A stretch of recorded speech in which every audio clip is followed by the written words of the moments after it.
Hey guys, it's Divyanshu, welcome back to another episode. और इस video में आगे बढ़ने से पहले यार बात करते हैं आज के पॉपुलर पिक्ड ओपिनियन के बारे में, जो कि कमेंट किया है सन्नी अहमद ने। और यार ये अपने ओपिनियन में सवाल पूछते हैं कि क्यों बार्सिलोना नेमार को रिप्लेस करने में फेल हुई है इतने सालों बाद भी। तो काफ़ी लॉजिकल सा ओपिनियन है मेरे ख्याल से, चाहे आप बार्सिलोना के फैंस हो या ना हो, आप भी इस पॉइंट से एग्री करते हैं।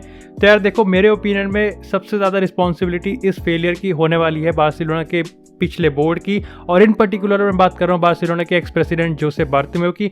अब यार देखो, बार्टोमेउ ने बार्सिलोना के फैंस और इन जनरल पूरे बार्सिलोना क्लब को काफ़ी फ्रंट पे डिसअपॉइंट किया है, लेकिन जो फेल है नेमार को रिप्लेस करने का, वो I think one of the biggest failure है उनके रेन का। अगेन ऐसा नहीं है कि बार्सिलोना ने कुछ भी नहीं किया, उन्होंने एक्चुअली में 3 बड़ी डील्स कंप्लीट करी है। एक या दूसरे तरीके से आप कह सकते हो इन वन वे और अनदर टू रिप्लेस नेमार। चाहे हम बात करें उस्मान डेम्बेले की, जो कि 105 मिलियन यूरोज़ में उन्होंने कंप्लीट करी है। फिर Philippe coutinho again 120 million euros. फिर Antoine Griezmann again 120 million euros. But unfortunately तीनों ही प्लेयर्स कहीं ना कहीं फेल हुए हैं नेमार के गैप को फिल करने में। चाहे उसके भी पीछे यार काफ़ी रीजंस है, चाहे उस्मान डेम्बेले की लैक ऑफ डिसिप्लिन या फिर इंजरी रिकॉर्ड की बात करें, फिलिपे coutinho की मिडफील्ड से उठाकर उनको लेफ्ट विंग डिप्लॉय करने की बात करें, और चाहे फिर एंटोन ग्रीजमैन की पब्लिक में आके अपने आउट ऑफ फेवर्ड पोजीशन को लेके स्पोक आउट करने की बात करें, तो काफ़ी ज़्यादा कंट्रोवर्सी और काफ़ी ज़्यादा रीजंस हैं। लेकिन यार इस डिस्कस करते हुए और काफ़ी बार इस पर आर्ग्यू करते हुए I think majority of the fans ये भूल जाते हैं क्यों इस चीज़ का सबसे ज़्यादा ब्लेम बार्सिलोना के पिछले बोर्ड को देना चाहिए। तो यार काफ़ी फुटबॉल एनालिस्ट इस चीज़ पर आर्ग्यू करते हुए ये अपना एक तरीके से आर्ग्यूमेंट देते हैं कि जो ये तीनों ही डील्स आपको पता है अर्नेस्टो वेलवर्डे के टाइम में कंप्लीट हुई थी, और ऐसा बताया जाता है कि उनसे मिनिमल इनपुट लिया गया था। उनसे ये भी नहीं पूछा गया कि क्या ये प्लेयर आपके प्ले स्टाइल को या फिर बार्सिलोना के प्ले स्टाइल को सूट करता है या नहीं करता है, क्या इनकी ज़रूरत है, क्या इस फंड को हम कहीं और लगा सकते हैं। टोटली ऐसा लगता है कि बार्सिलोना के बोर्ड ने सिर्फ और सिर्फ बार्सिलोना के फैंस को अपीज करने के लिए डील कंप्लीट करी है। बाकी यही था यार आज के पॉपुलर पिक्ड ओपिनियन के रिगार्डिंग मेरा डिस्कशन। अगर आप भी चाहते हैं कि आपके ओपिनियन या थ्योरी पे हम अपने आने वाली वीडियो में डिस्कस करें, तो आप मेरे वीडियो के कमेंट सेक्शन में अपनी थ्योरी और अपनी ओपिनियन को डाल सकते हैं। Lewandowski goes for it again! And then Ronaldo! Oh, it's Messi! Aguero! इसी के साथ बात करते हैं अपनी पहली अपडेट की, और पहली अपडेट होने वाली है क्रिस्टियानो रोनाल्डो के ट्रांसफर स्टेटस से। तो काफ़ी टाइम पहले मैंने आपके साथ एक कंसेप्ट स्पेकुलेशन को शेयर किया था, जहाँ पे मैंने आपको बताया था कि जो मस्सिमिलियानो एलेग्री है वो एक तरीके से जो पीएसजी के आउटकास्ट स्ट्राइकर है मौरो इकार्डी उनमें इंटरेस्टेड है, और वाइस वर्सा है कि पीएसजी के जो मैनेजर है मॉरिशियो पोचेटिनो वो क्रिस्टियानो रोनाल्डो में इंटरेस्टेड है। तो ऐसे में कहीं ना कहीं एक प्लेयर स्वैप डील की जो पॉसिबिलिटी है उसको एक्सप्लोर करा जा रहा था। और उस टाइम भी यार मैंने आपको बताया था कि जो उसके चांसेस हैं वो एक तरीके से बहुत ज़्यादा डिपेंड करते हैं कि एम्बापे और मैड्रिड की क्या स्टोरी डेवलप हो रही है। बट अभी के लिए मैड्रिड वाली जो स्टोरी है उसको साइड छोड़ते हैं और इस पे बात करते हैं। तो यार यहाँ पर एक तरीके से आप कह सकते हैं डेवलपमेंट हुई है, और जो एक तरीके से इस पूरे ही कंसेप्ट को कंक्लूजन पे ला देती है।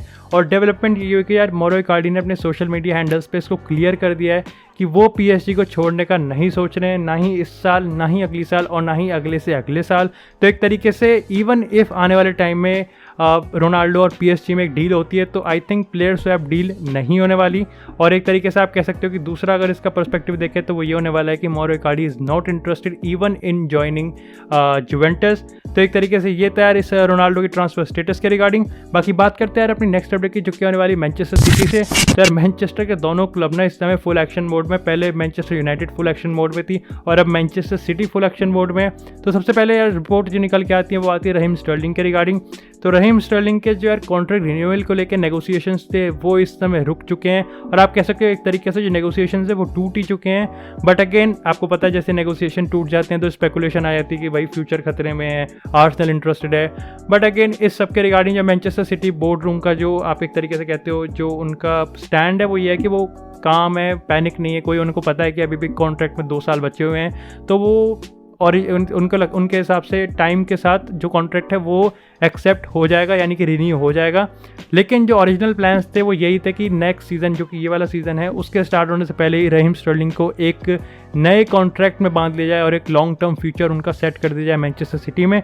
अगर साथ के साथ बात करें यार रहीम स्टर्लिंग के पर्सनल एम्बिशन की, तो यार उनके क्लोज सोर्सेज इस चीज़ को रिपोर्ट करें कि Raheem Sterling is curious to know कि पेप गार्डियोला के पास उनके लिए क्या प्लान्स हैं, स्पेशली कि अब जब मैनचेस्टर सिटी में जैक ग्रिलिश आने वाले हैं। और साथ के साथ मैंने यार आपको ये भी अपडेट दिया था कि मैनचेस्टर सिटी इस समय 2 फ्रंट्स पे खेल रही है, हैरी केन और जैक ग्रिलिश। तो कहीं ना कहीं ये दोनों डील्स उनको फोर्स कर सकती है कि वो अपने एक एग्जिस्टिंग फॉरवर्ड को सेल करे, और उसमें इस समय कहीं ना कहीं सबसे ऊपर नाम निकल के आ रहा है वो होने वाले बर्नार्डो सिल्वा।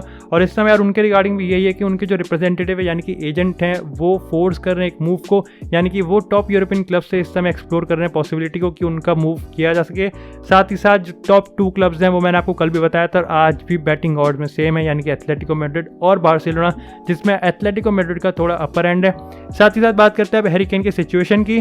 तो हैरी केन के रिगार्डिंग सिचुएशन ये है कि आने वाले टाइम में टॉटनहम हॉटस्पर के साथ उनकी एक फ्यूचर को लेके मीटिंग होने वाली है, जिसको आप एक कह सकते हो ultimate meeting before the season start. And again इस मीटिंग में कुछ नया नहीं होने वाला, टॉटनहम हॉटस्पर उनको अपने आइडियाज़ बताएगी और उनको कन्विंस करने की कोशिश करेगी, लेकिन हैरी केन ने अपना जो डिसीजन है वो सेट कर रखा है। वो जाएंगे, सबसे पहले तो गाली देंगे कि भाई तुम जाने नहीं दे रहे, और साथ ही साथ वो एक चीज़ को क्लियर कर देंगे कि मेरे को टॉटनहम हॉटस्पर इस सीज़न छोड़ना है और मैं मैनचेस्टर सिटी जाना चाहता हूँ।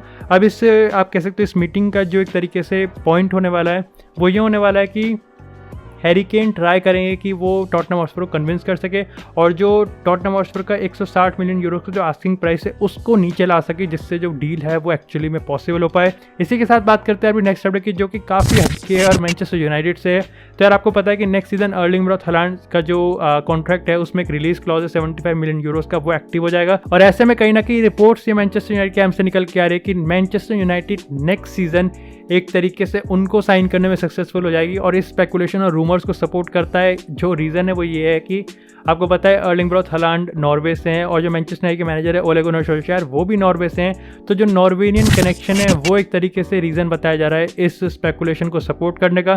तो अगर ये रीज़न इस स्पेकुलेशन को सपोर्ट करता है तो मैं हाथ के हाथ आपको बताता हूँ एक रीज़न मेरा जो इस चीज़ को अपोज करता है। आपको पता है हालैंड का जो एजेंट है वो है मिनो रायोला, और जो पॉल पोग्बा के एजेंट है मिनो रायोला, और जो मैनचेस्टर यूनाइटेड का बोर्ड है और मिनो रायोला में बिल्कुल भी नहीं बनती, यानी कि कंट्रोवर्सी पब्लिक में ही ब्रोक आउट हो चुकी है रिसेंटली। तो ऐसे तो बहुत सारे रीजंस है जो कि सपोर्ट करते हैं और अपोज करते हैं, बट काफ़ी ऑप्टिमिस्टिक सा एक स्पेकुलेशन था, तो मैंने आपके साथ शेयर किया। इसी के साथ बात करते हैं अपनी नेक्स्ट अपडेट की, जो कि होने वाली है आर्सेनल से। तो यार आर्सेनल के रिगार्डिंग यार मैंने आपको 2-3 दिन पहले एक अपडेट दिया था कि आर्सेनल इस समर ट्रांसफर विंडो की सबसे बड़ी डील और मेरे ख्याल से one of the most important deal complete कर सकती है अगर वो इंटरनेशनल से लौतारो मार्टिनेज को साइन कर लेते हैं।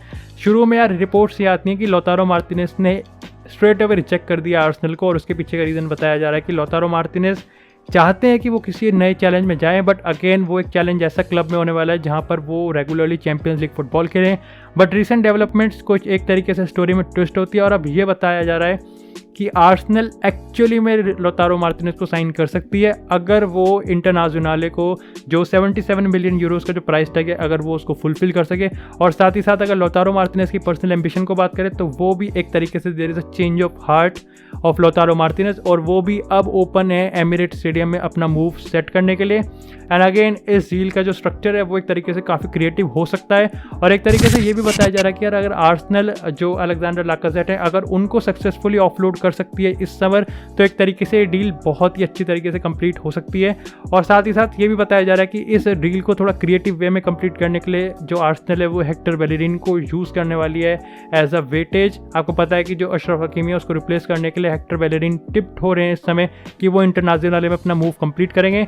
तो डील एक्चुअल में पॉसिबल है, बट अगेन ये डिपेंड करता है कि आर्सेनल इन्वेस्ट करने के लिए तैयार है एक टॉप स्ट्राइकर में, और in football never say never. इसी के साथ बात करते हैं अपनी नेक्स्ट अपडेट की, जो कि होने वाली है बार्सिलोना से। तो यार बार्सिलोना से रिपोर्ट्स आ रही हैं कि फिलिपे कुटिन्यो और एंटोन ग्रिजमैन को शायद से अब एक तरीके से रोनाल्ड कोएमन उन पर ट्रस्ट करते हैं और अपने आने वाले सीज़न में उनको एक मौका और देना चाहते हैं शाइन करने का। बट अगेन यार चीज़ें बहुत ज़्यादा कॉम्प्लिकेटेड है, बार्सिलोना का हर एक मूव बहुत बड़ा डिफरेंस क्रिएट करता है। आपको पता है जैसे जैसे दिन आगे जा रहे हैं जो लियोनेल मेसी को रजिस्टर करने के और बाकी की जो न्यू साइनिंग है उनको रजिस्टर करने के लिए जो एक तरीके से आप कह सकते हो जो प्रेशर है वो बिल्ड हो रहा है बार्सिलोना के ऊपर। और ऐसे में आप एक तरीके से कह सकते हो कि सबसे पहला काम जो करना पड़ेगा वो ये है कि ग्रीजमैन और कुटिन्यो दोनों को ही सैलरी रिडक्शन के लिए एग्री करना पड़ेगा।